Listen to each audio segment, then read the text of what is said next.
पहले डॉक्टर आफिया पाकिस्तान में होगी और वो अपने बच्चों के साथ अपने घर में पाकिस्तान में ईद गुजार सकती नजर आ रही है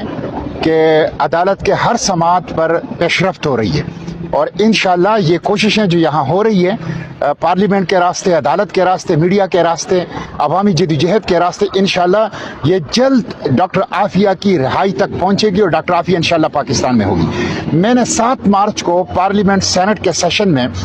ये बात उठाई थी कि डॉक्टर आफिया 21वां रमज़ान है और वो अपने बच्चों से दूर है, वो अपने ख़ानदान से दूर है, वो एक ऐसे जेल के अंदर है जिसे जहन्नम कहा जाता है, जहां सबसे ज़्यादा फिजिकल और सेक्सुअल एब्यूज़ अमेरिका के अंदर हो रहे हैं। वो बेगुनाह है, बेकसूर हैं, उनको पाकिस्तान लाए जाए। ये मैंने 7 मार्च को पार्लियामेंट के फ्लोर पर सेनेट में ये बात उठाई, जिसके रिस्पॉन्स में वज़ीर ख़ारिजा इसहाक़ डार साहब ने कहा कि हमें रास्ते बताए जाए कि किन ज़राए से हम डॉक्टर आफिया का केस जो है वो